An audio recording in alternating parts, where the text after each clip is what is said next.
Dungeon calling. Will we meet the kids and start doing what the school forbids? Dungeon calling. It makes you sick. Betrayal by kangaroo kick. Dungeon calling. And we meet Kim Ray. Spinning kick for cafeteria tray. Dungeon calling. Where they get theirs when chased out by love-aggressive bears. Dungeon calling. Now pump the brakes. Someone just mentioned they had bowel snakes. Dungeon calling. Pursued by gender-fluid villains as the arrows fly. Hello, and welcome to Dungeon Calling, a D&D podcast of high fantasy and low humor. This is our Cogni Kids adventure. It's a story about 80s kids finding danger and excitement in their New England hometown. You should know that while the humor and the heroes will be juvenile, the language is likely to be adult.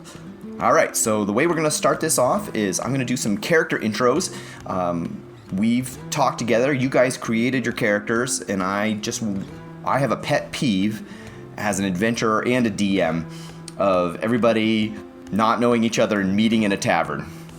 It's the easiest way to get things going, and it has to happen. It happens, man. I know, it has to happen. Mm-hmm. And so I felt like since we were taking a little more time with this to prepare and get things rolling, I was selfishly going to use some of that to write little vignettes to get you guys started in the same place. So I wrote these. We'll perform them a little bit and give you guys just a little glimpse into your first couple weeks here at Cogni Middle School. And after that, we'll jam right into some little more setup and then real role-playing right after. Randall Holloway. A sprightly female teacher proudly walks down the school hallway. A large sheet is tied in a loop over her head and shoulder. In it rests a very cute and very fuzzy young kangaroo. Children crowd in each doorway as she passes, craning for a look at their new guest. She walks through the double doors of the auditorium, over which a banner is swagged reading, "Good day, mates." The sound of a collective "woo" greets her entrance. Sometime later, the teacher is slightly off stage in the wings. She gently helps the kangaroo into a largish cage, while another teacher leads the audience in a spirited, if dissonant version of Dingo Was His Name-O. Randall, clutching the ropes for the main curtain, looks on at the kangaroo in wide-eyed disbelief from only a few feet away. The teacher closes the cage door and toggles its small latch. She notices Randall and registers his expression and gives him a sly wink before turning around and heading back into the bright stage lights. Randall locks eyes with the kangaroo.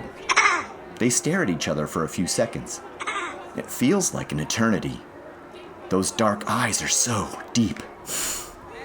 Slowly, sheepishly, Randall raises a hand to the bars of the cage, letting his fingers probe into the cage's interior. And gently, the kangaroo raises its paw and places it on Randall's hand. The two never break eye contact. The next thing we see is Randall slightly crouched in the cage's doorway. The door open wide.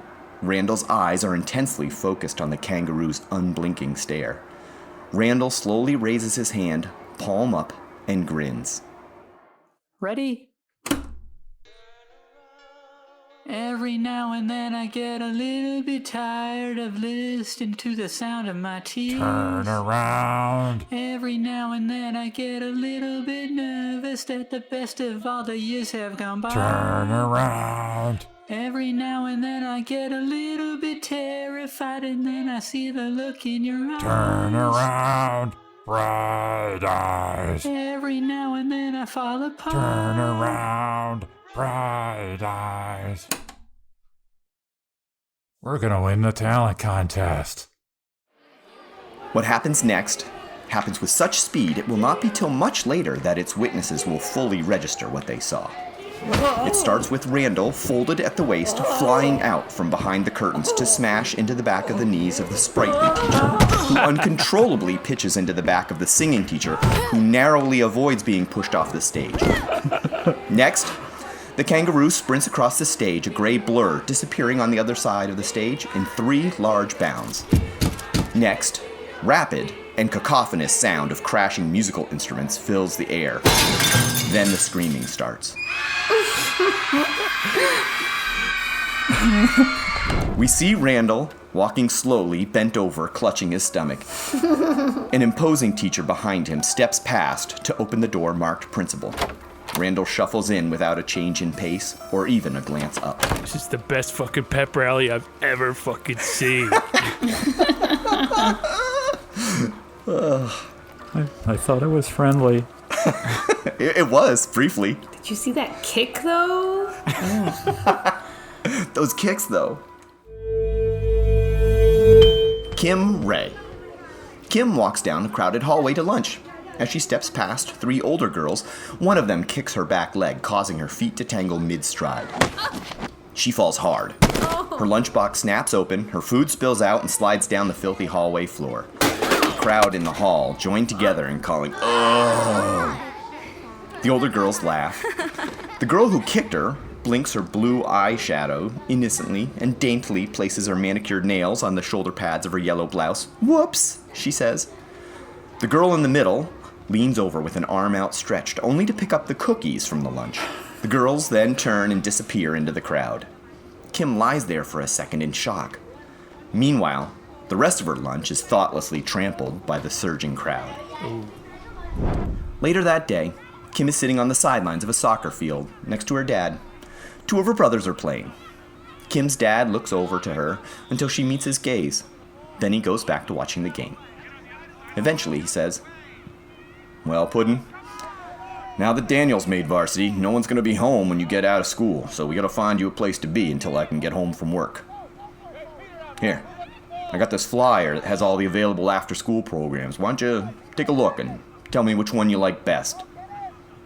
Kim scans the flyer.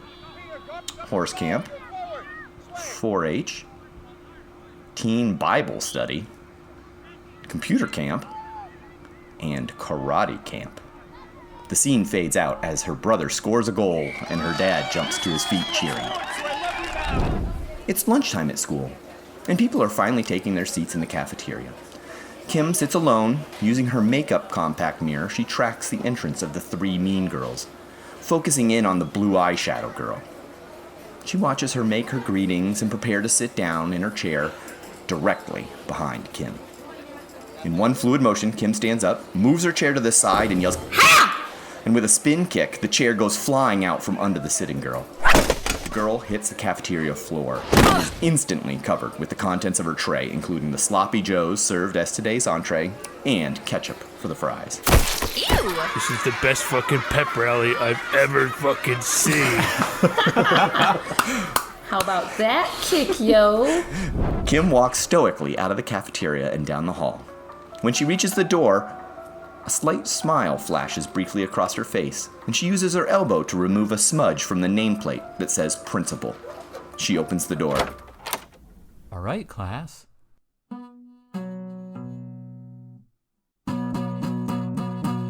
I don't give a damn about my reputation.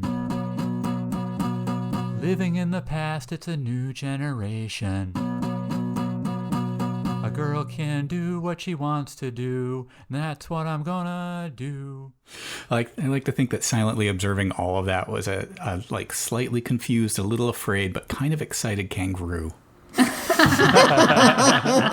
Wide-eyed, peering out from a dark corner somewhere. No, that kangaroo rules this school. They're just like, yeah.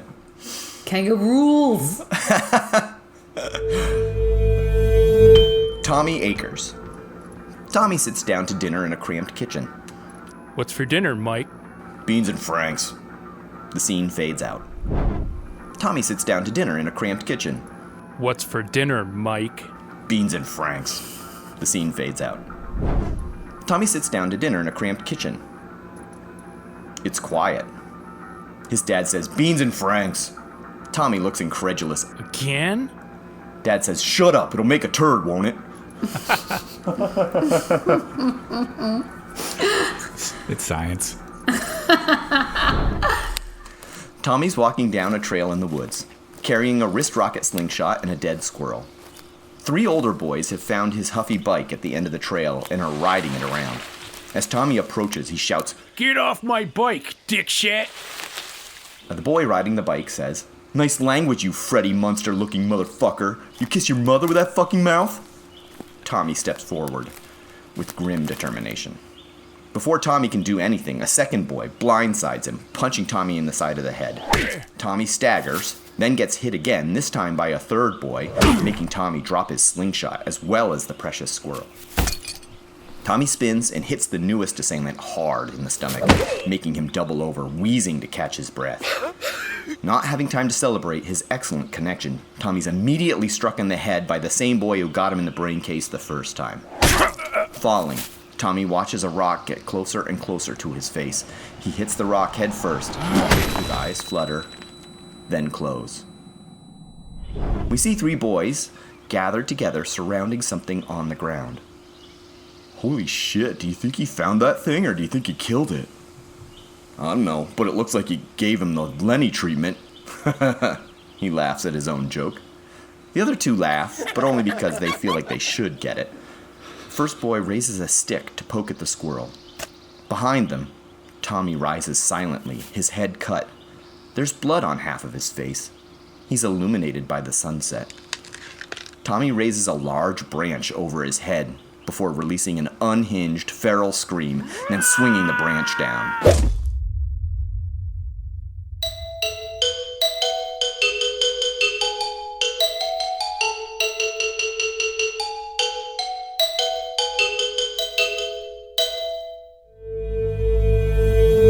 Geddy the Whiz Turner. The Whiz rushes up the driveway to a 2-story suburban home. He speeds around back and smashes through the back door. "Whiz, is that you?" "Yes, it's me, Aunt Carol. Was there a package delivered today?" "No, the sword cabinet didn't arrive today. They said 4 to 6 weeks." Whiz sorts through a stack of letters and bills and finds a large envelope addressed to him. He tosses it in the air but fails to catch it on the way down. It falls to the floor. "Aw, shit. What was that, honey?" "Nothing, Aunt Carol." The Whiz is sitting in his room, face aglow in the light of his Atari 800. He opens the envelope and pulls out a 5 1/4 floppy disk. He cocks an eyebrow and inserts it into the drive, closing the door with an audible click as the drive spins up with a staccato hum. The scene fades out with Whiz resting his head on his hands and then sitting up suddenly, a large smile flashing across his face. We see the Whiz shuffling down the hall, being pushed periodically by an elderly teacher. "Keep moving, Whiz," she says. "I am very disappointed. You have potential, Whiz." As the two walk by, it is seen that the teacher's dragging a 6-foot banner on dot matrix printer paper. On it, in big, bold letters, is printed, "Happy Fart Day, Travis." They get to the door marked principal, and the scene fades out.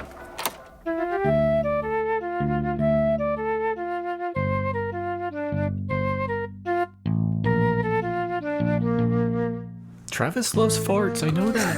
I know for a fact. Travis loves farts. He is a big fan. Goats in the public pool, unisex mall. The weekly dump duel overpasses will fall. The fountain's on fire, but I have no fear, 'cause Cogni is drowning and I live by the river.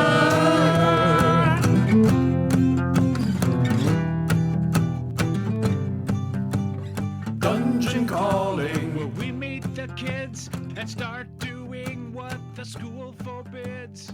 Dungeon calling. It makes you sick. Betrayal by